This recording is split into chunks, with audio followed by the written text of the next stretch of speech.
Like I said, today we're going to talk about gerontology. Just make sure I spell it right. I always get this one wrong. Gerontology. Has anyone ever heard this word before? A couple people. Gerontology is just, all that gerontology means is it is the study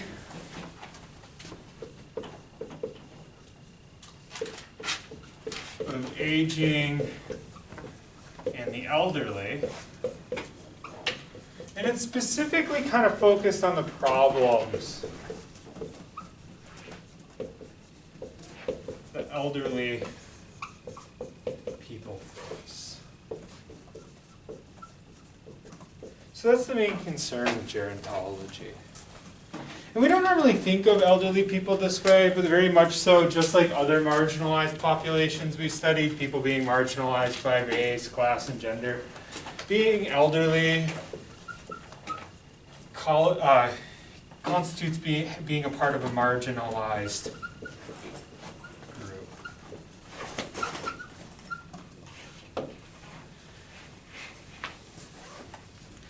So, why do you think that is?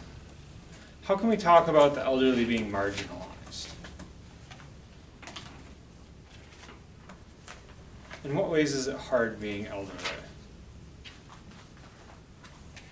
Because a lot of them are confined to like their home or like in a nursing home or just like not able to do as much as a young person. Yeah, it's good. So yeah, on one end, so there's a good separation to be had here too, right? Like aging is, on the one hand, like a lot of the stuff we looked at in the class, right, is on one hand a biological process, right? Meaning that, like, you get older, right? It's an inevitability, right? So there's nothing that, like per se, like socially we can do about the fact of people aging. Of course, we have medicine. People age differently than they used to, and their lives are longer, right? But in a lot of ways with gerontology, what we're interested in is how we understand this process. You know, how is it that we understand the process of biologically aging? Because what it looks like is very different. And so getting to the idea, like in some ways, like people aging today, they're often confined, right, to, and we could tie this in with a lot of like our kind of carceral society kind of stuff. In a lot of ways, like elderly people are in a state of confinement, right? Nursing homes, just like schools, we could also say that nursing homes are a lot like prisons. And they are. So they're a confined population often, yeah, or they're confined to their homes. What else? How else could we look at elderly people as a marginalized population?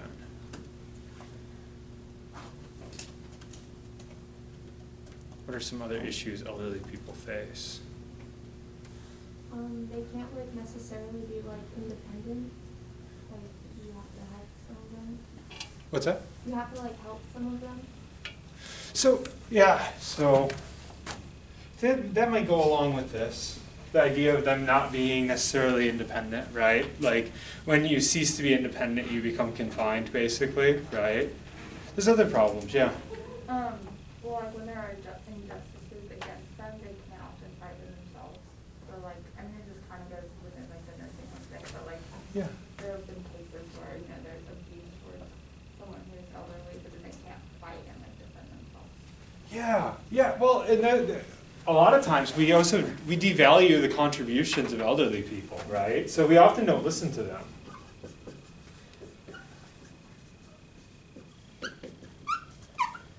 And so in this way, it's very similar to other marginalized populations. Elderly people are voiceless.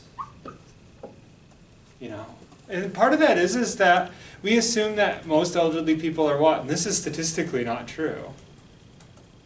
Suffering from what? Do we think of elderly people as just as smart as people who are not elderly usually?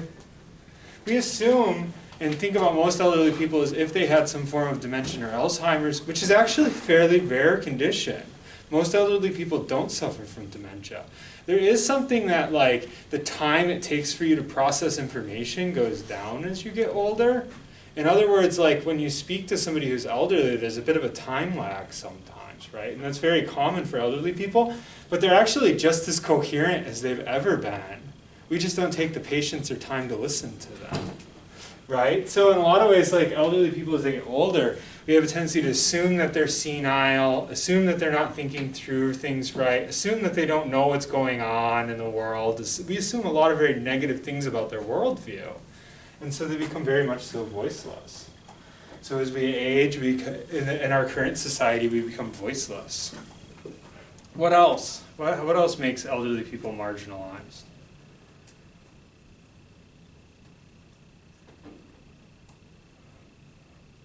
Do you think of?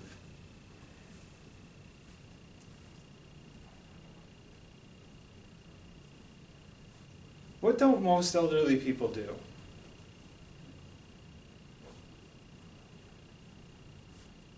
That a lot of younger people do. Like work? So yeah, so in some ways, yeah, elderly people stop working. Right? They age out of most activities.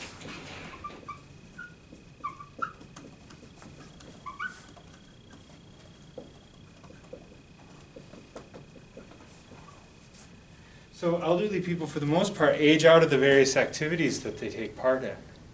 So what that means is that, in essence, and this happens a lot once people retire often, they become increasingly socially isolated.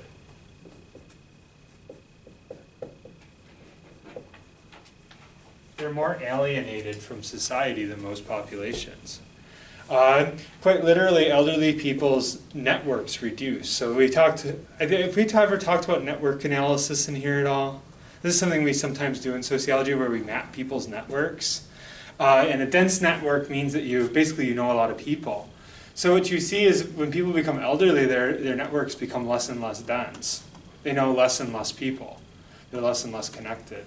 So that social isolation often quite means that people don't have access to information, to resources, to help, to things like that, right? So elderly people quite literally have these declining networks, right, as their activities disappear. This is actually very different in some ways than how elderly people were treated in the past. In particular, what might be different about families today? What do younger people do that they didn't used to do in the past?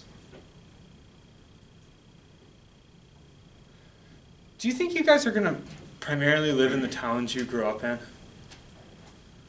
I hope not. Yeah, I have the same sentiment about my hometown. But anyways, yeah, so generally speaking, most of us move away, right? Family networks used to be very much so centered around space, which sort of created for elderly people, as they aged, a sort of built-in social network, right? So you think about like when populations didn't move around as much, right? That wasn't as big of an issue for elderly people. Now it is, right? As a general rule. And when you move away, do you see you can just think about this on your own, like, do you see your grandparents as much as you used to? So I didn't actually move away for college, I stayed home. And I actually was very close with my grandfather, I still am in some degrees. I used to visit him like at least twice a week, right? Now, like, I see him in person twice a year. You know, I talk to him once a month on the phone, you know? And that's just, if you think about like elderly people, they become a lot more isolated as a result of that process, right? So as we become less tied into our extended families, as we become less connected in space, elderly people become more marginalized. There's one last thing, as a general rule, elderly people suffer from an issue of increasing expenses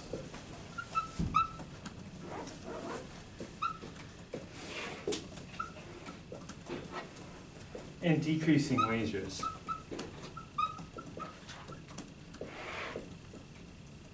And in fact, elderly people are one of the most impoverished populations,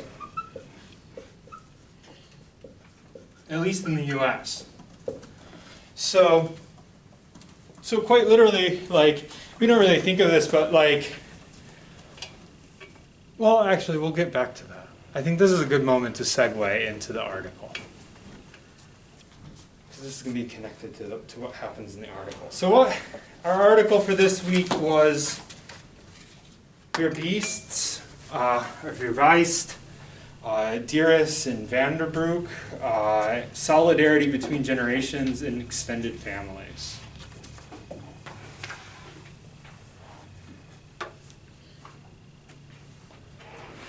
So did anybody catch where this article took place when they read it?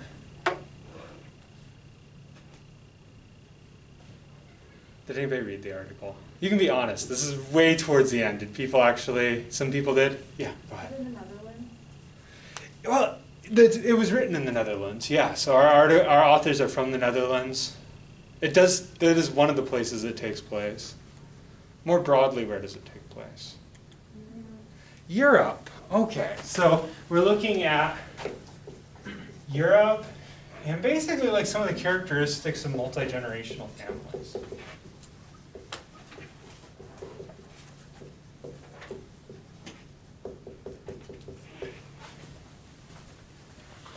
Okay, so I'm going to first point our attention to page 318.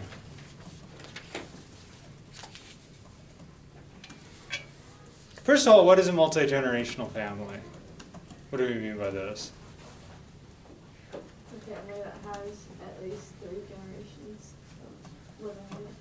Yeah, it's a family with at least 3 generations living within it. And so what most often would that mean? What would our 3 generations be? Like grandparents, parents, and then children. Yeah, it's mostly going to be grandparents, parents, and children, right? So it's, you know, if you think of it, most of the time a multi-generational household will be young children with their parents living with their grandparents, right? Okay, so starting on page 318 at the background thing, and then I'm going to jump back a little.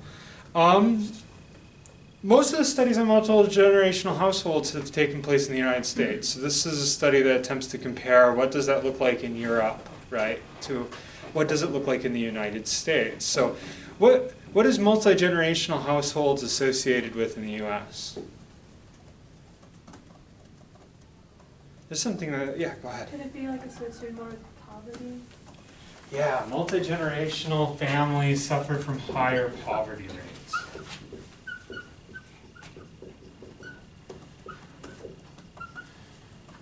There's something else, there's other things that they talk about. Did anybody catch any of the other things that's an issue with multi-generational families in the U.S.?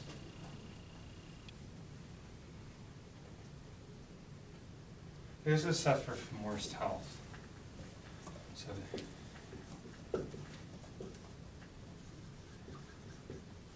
for both the children and the elderly. Right. So in multi-generational families, 2 of the generations generally are suffering from worse health, and we generally associate it with poverty. Why do most people live in a multi-generational family in the U.S.? Is it like, because some of them are like single parents? So yeah, it's connected to things like being a single parent. Yeah. What do we know about single parents usually? What happens to family resources? Is that every class, every time I teach interest, somebody does their talk on single parent families. You had your hand up, didn't you? I thought I saw you put your hand up. What's an issue that a lot of single parent families face?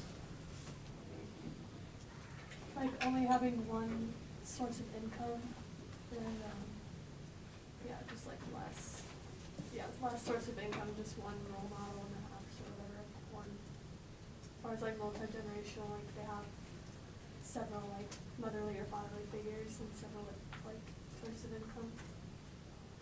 Well, like single parent, we don't have like the more of a sturdiness, and both parents just have one. So like when we decide if a dad discipline, you have a single mom, have a single mom with the dad side discipline, so the kid got more time. He in trouble, because, Yeah, both of those are commonly cited issues. So the commonly cited issues with having being a single parent family is there's a lot less resources to go around as a result of it. Very few people can run a household on one income, right? And then two, connected to that to some degree, and this is very much so going to depend on where in social class the single parent family is, right? Often there isn't really the resources to have kids sort of looked after during certain times of the day because you have people who are working, right? And often working multiple jobs to make ends meet. So in essence, like one of the solutions to that is to essentially move in with your parents, you know. And so what's one of the advantages if you move in with your parents as a single parent family? What do you have built into your system? Somebody to do what?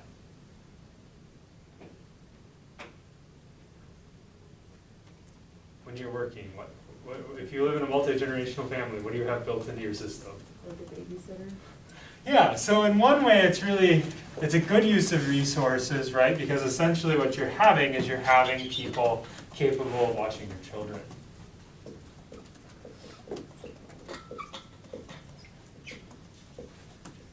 And you have other things like you know issues of things like male role models or stuff like that, right? Like what you were talking about. Like that doesn't become as big of an issue because you have multiple generations living together. What's a downside in the United States for multi-generational families? What do you think? There's particularly a downside with it as a response for poverty. What's the problem facing most elderly people? You can't work, so it's like, if you're already on just one income, then you have like more mouths to feed, so you need more resources, but you don't really have a stable income to do that. Yeah, most elderly people don't have stable incomes, right? So it actually creates more insecurity for elderly people.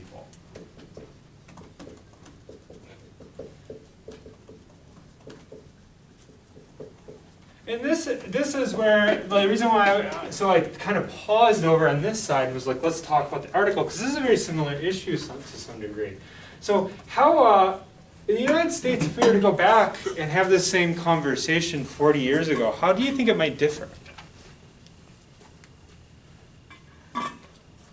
In terms of the resources available to elderly people. What did most people used to have when they retired?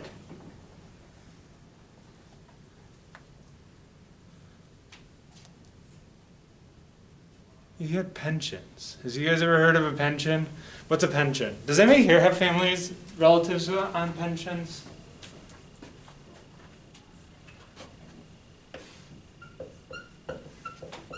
My father-in-law is on a pension. So he used to be a millwright at a factory. Back then, factory workers got paid really well. The second he retired, he got 3/4 of his income without having to work. He gets that for the rest of his life until he dies. Right? Most people have that. So if we were to take most of the male population that was working prior, right, to the 1970s, were on pensions. So when they retired, they didn't have to worry about income. Right? So they didn't have to worry about income. They had regular income coming in. There's something else that happens. So what happens if you retire today? What happens with your health insurance? People know this? You say health insurance? Yeah. It gets more expensive. See, your health insurance becomes more expensive. Why is that? Because everyone like going out health insurance. So yeah, our private healthcare system has a tendency to have gradation. So if you're not in very good health, it costs more. There's something else that happens when you retire to your healthcare. What is your healthcare through? Social Security. Just through your work. Usually our healthcare is through our work. So when you retire, right, what do you lose? You lose your health insurance. This is actually very different from other areas. So thinking about, say, even my father-in-law, using him as an example, he still carries his Blue Cross and Blue Shields, which his old employer still pays for. He's been retired for 25 years. They've been paying him his wages and his insurance for 25 years without him working. Right? And that, well, going back to like, that was very common. It used to be all government officials had that work, right? So like, if you worked for the government, you automatically had a pension, right? School teachers used to have pensions. Professors used to have pensions. A lot of people used to have them, right? And people used to have their insurance carried over, right? So now what happens is, what happens when you retire is you go on to Medicare, right? Which may or may not cover, because we've been cutting Medicare for a long time, may or may not actually cover the forms of care you need, right? So then they end up having to pay for supplemental insurance.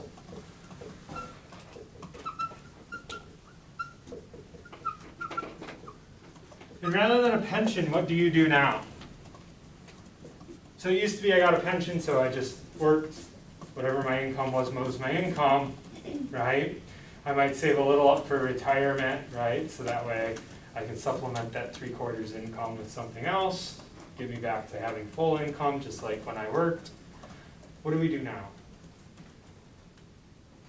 It's kind of like from the moment you start working, you have to start saving for retirement. Yeah, so generally speaking, when people now have to start saving for retirement, right? You'll find that actually, like, one of the things, so you said the moment you start working, most people nowadays can't afford to do it right away, so they're finding that most people don't start saving till retirement until they're in the late 30s or early 40s now, which means that they can't retire until they're much older than they used to, but we'll back off on that. So generally speaking, your retirement income comes out of where? Where does it come out of? Like your paycheck? Yeah. So you have, your company contributes a little money, and you contribute, right? You contribute most of it. You set it aside. What happens in your 401k? What happens in your investments for retirement? What do they use that money for? It's not like a bank. It's not like you just like pay in and then it just sits there. Maybe they use it to give people loans. Something very specific happens. Or like if it's in like mutual funds and it gets distributed to different companies and gets invested so it can build that interest and grow. Yeah, it grows by essentially playing the stock market, right? So what often happens if you have, when we talked about this before, stock markets are actually pretty unstable, right? What happens if the stock market crashes to your 401k? You lose money, right? So basically we replaced this very like consistent system with a very like, and what we were talking about before, if we were thinking when we were talking about risk, like in a lot of ways our retirement is exposed to greater risk, which is one of the reasons why we have, by and large, problems with increasing poverty rates amongst elderly people. Were pensions based off of like, well, like they have private things for like company to company, that's how it was based, it wasn't like a government thing? It wasn't a government thing. It was just an expectation at one time. So we basically like just stopped offering. The companies just stopped offering them. The government mostly used to do it, and the government has stopped doing it. But it was through your employer, basically. Usually that was gained via, so the history of pensions, it was gained through collective bargaining at the turn of the century. And that's where it came from. Because before that, essentially, whenever you stopped working, you just lost income and you had nothing to live off of at the turn of the century, before the turn of the century. Okay, all that makes sense? So so in the United States, right, within this system, we have a lot of insecurity for elderly people. Having a multi-generational family essentially just spreads that insecurity around, right? So it's very hard for elderly people to live in multi-generational families. And a lot of times multi-generational families, they move in with their parents because their parents have housing and they don't have enough money. The family, the younger generations don't have enough money to afford housing, so they move in with their grandparents, right? But that's actually very much so a drain on them, an already insecure population. Right? So quality of living, health, things like that in the United States drop when you have multi-generational families. So our study is not specifically on the United States, it's looking instead at these same issues of poverty rate, issues of health amongst multi-generational families in Europe. They may catch how this is different.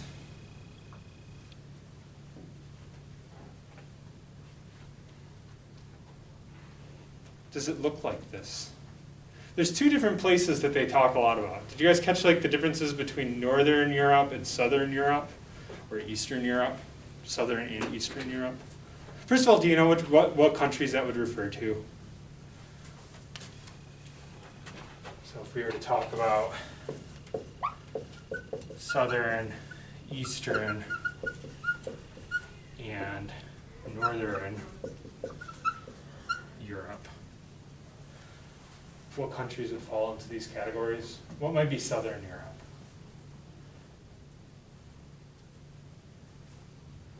Just looking for guesses. Countries that might be Southern Europe. Italy, Italy, yeah. Greece, Greece, right? What else? Spain. Those are the big ones, right? Italy, Greece, and Spain. Right? So, okay, so those are the countries that you have in mind there. Okay, what would be Northern Europe? France, England, Germany, Scandinavia, right? And then all those little countries like Luxembourg, you know, Belgium, right, etc. Okay, what would be Eastern Europe?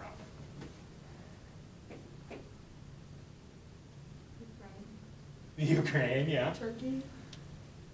Depending, right? Sometimes people think of Turkey as being part of Asia. So it depends. Turkey wants to be in the European Union. I don't want to let it because it's too poor. That's true, right? There's a lot of countries that are like, I want to be in the European Union, and the European Union is like, no, you're too poor. We don't want you. Estonia is the same thing. Estonia keeps on trying to get into the European Union. They're like, no, sorry. Anyways, so okay, so Eastern Europe, right? So possibly Turkey. What else? Poland? Poland, yeah. Czechoslovakia, right? The bloc, basically what we would refer to as the former Soviet bloc, right?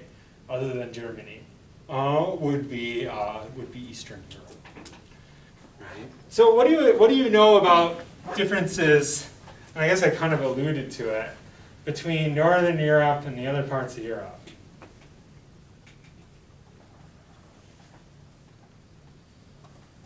What do people already know about this?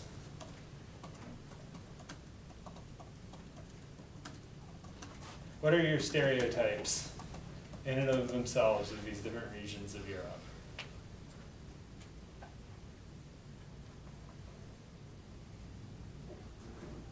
People generally think that Eastern Europe is a specifically wealthy, good place to live. No, and by and large, like this is kind of true, right? Not necessarily the good place to live part. People would be very upset that I've met who are Polish who I said it wasn't a good place to live, but it's not particularly wealthy. Well, and Southern Europe's probably gonna have a lot more multi-generational families. Yeah, yeah. Like culturally. Well, it's not just culturally, right? So like at one time, it used to be very common to have multi-generational families all across Europe. Some of the places in Europe that disappeared, where do you think that is? Like in India, it's not common anymore. Places that like this also happened where they used to have pensions or types of things like pensions, and then they switched to something that was more risk. Most countries in Europe have government pensions. So most of them have a government provided, via the welfare state, basically have retirement. It's not as good as like the old pension system, but like it's still very different, right? So regardless of where we're talking about, we're going to have people who are regularly being able to draw income, right? The United States is a bit of an aberration in how our system works. So, so within that, right? What countries do you think you would cease having multi-generational families? If you were just to guess. Or you can tell me on the basis of what you read. Which region? Isn't that Northern Europe? Yeah, Northern Europe. And why do you think that is?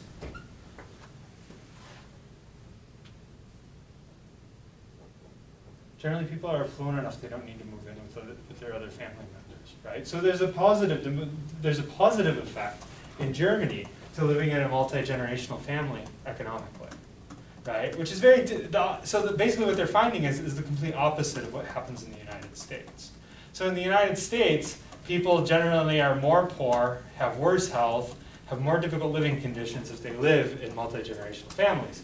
In Europe, if you separate out, right, so this isn't true in Northern Europe, right, where only like the poorest of poor people would live in a multi-generational family. But for Eastern and Southern Europe, what you're seeing is it actually improves people's lives. And generally the idea is that basically what happens is this sort of European pension system basically becomes this weird, inadvertent thing to alleviate poverty in a very different way. Does it make sense? So that's what the article is kind of looking at, is this idea of like basically having a more affluent elderly population, right? It has a positive impact overall on the standard of living of people in Europe. All that makes sense? Okay, cool. And so that's why, if you look at the very end, the conclusion of the article, it sort of talks about, if we're thinking about policy, right, policymakers should take into consideration that whatever they do to elderly people, like often what we think of is that what we do to elderly people is disconnected from what happens to everybody else in our society. And they're like, well, not really, right? Like helping elderly people helps the rest of your population just as much. Make sense? Cool. Any questions on the article? Okay, there's one last thing I'm going to talk about, which is the idea of generations. Analyzing things on the basis of generations.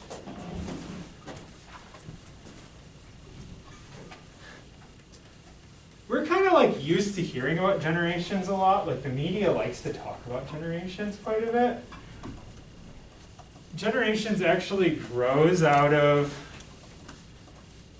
something called the sociology of knowledge, in particular a figure from the early 20th century, from the 1920s, named Karl Mannheim.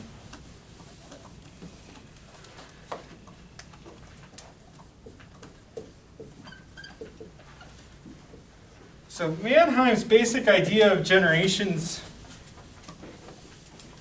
involves something that academics like to talk about a lot, which is the idea of zeitgeist.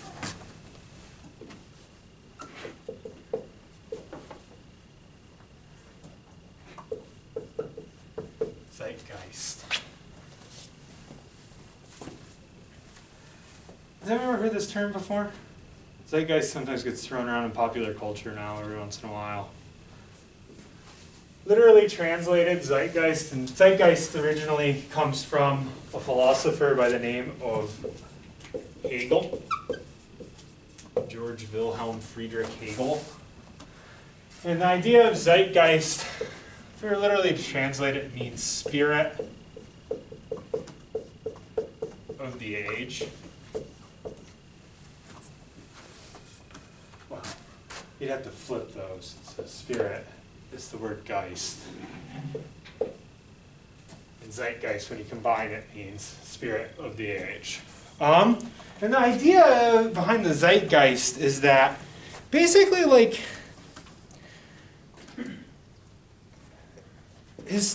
historical time has a mood to it, is how this often gets referred to.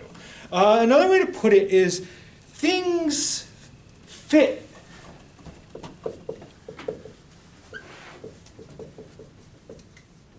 within their time.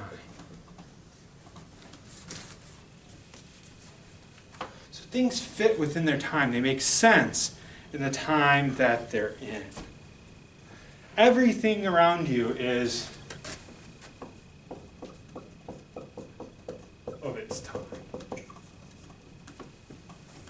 right?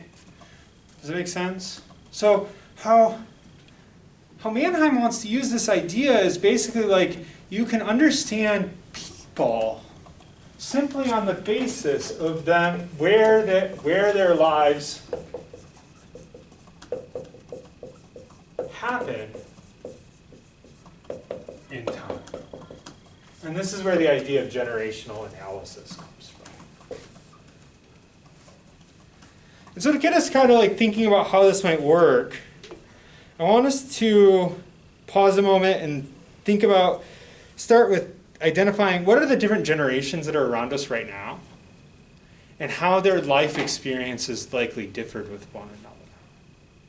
So do people know the different names of the generations that people talk about?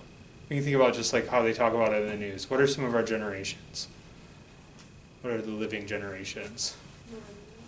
What's that? Millennials. Starting out with mine. Millennials. The bashed ones. What's that? Gen Z. Yeah. Gen Z. Anybody know any of the other names? Sometimes Gen Z is also referred to as centennials. Sometimes they're referred to in a very obnoxious way, iGen, as if they're an iPhone. Which I think is like really judgy. I don't know. Anyway, so you have millennials. Who else do you have? Like the baby boomers. Yeah, you got boomers. Right. Baby boomers. Gen X.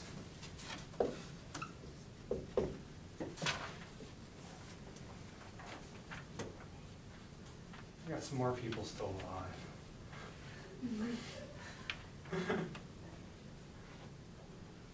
The one before this is harder. It's the silent generation.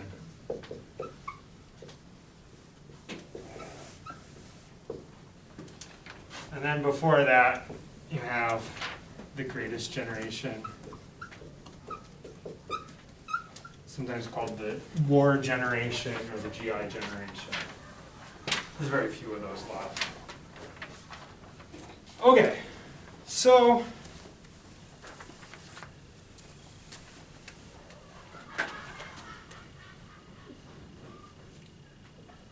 what did some of these groups have to live through? This is a good way to start. What sort of things did they have to, what did you guys have to live through at an early age?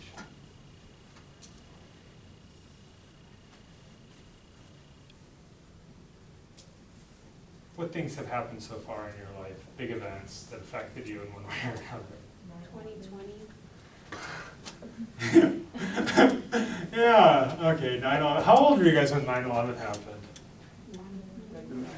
What's that? 3 months old. 3 months old. I think that one probably falls under me.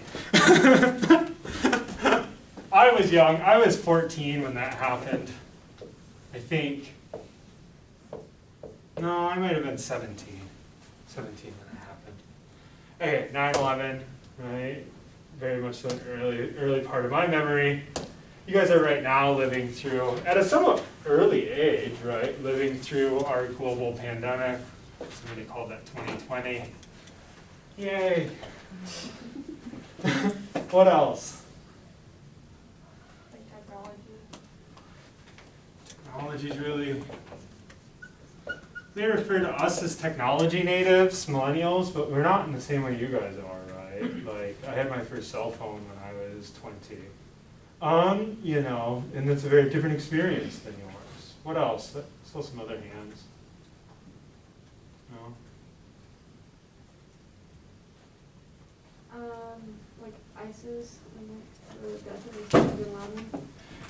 Do you guys remember before the War on Terror?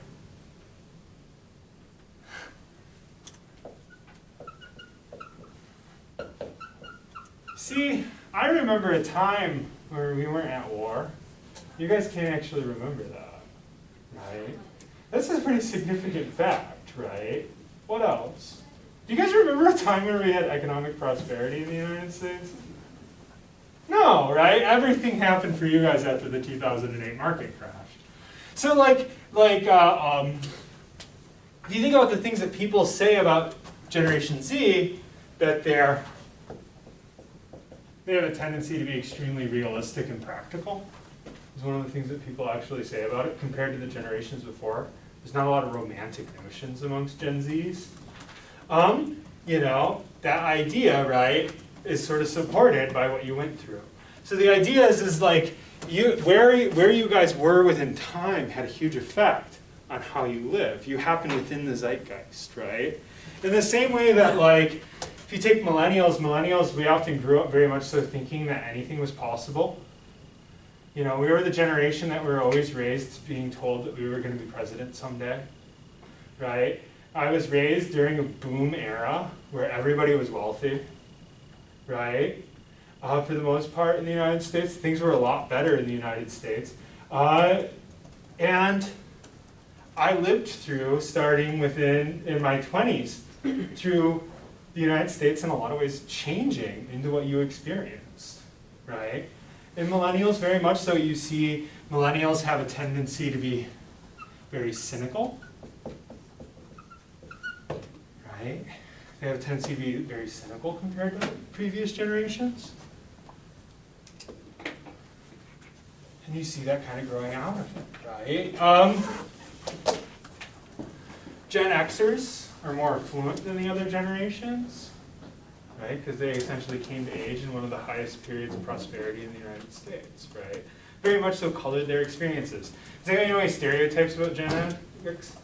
My dad was telling me, like, growing up, everyone's parents were, like, divorced or getting divorced, so they're kind of like, they don't have a lot of trust in general about things like that because they grew up, like, in instability.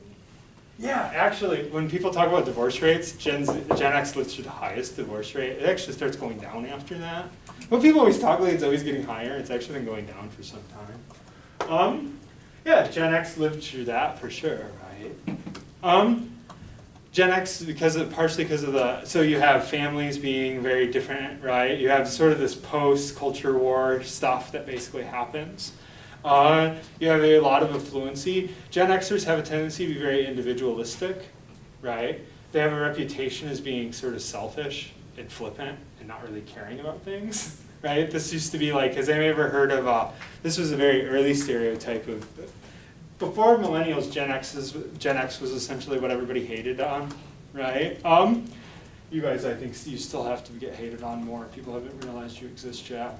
But Gen X was generally thought of as being lazy. The whole slackers movement happened, right, where people essentially just weren't going into the workforce. And seeing that as like, I'm just having like, this is my decision about how to live kind of thing. So basically a lot of that grew out of sort of the affluency that was happening within the United States at the time, right? A very different world from what happened before. What did baby boomers live through? What do you think is the most formulating thing about baby boomers?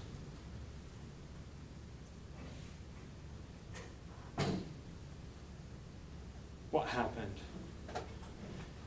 When you're around baby boomers, what era do they love to talk about in history?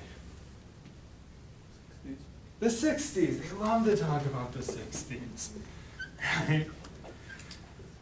Baby boomers are typified by their experience of the 1960s. Right? And you think about like every generation sort of views the world, and this is what Mannheim's kind of trying to get into. Right? Every single generation, what they basically do is they view the world through whatever major events happened within their lifetime. So how do they understand the world? Like baby boomers understand the world through Vietnam.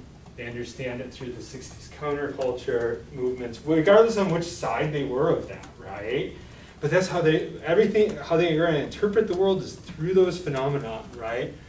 I'm going to interpret the world through 9/11 and the financial crisis, right? And that downturn. Like that's how that sort of sets the way in which I orient myself to the world.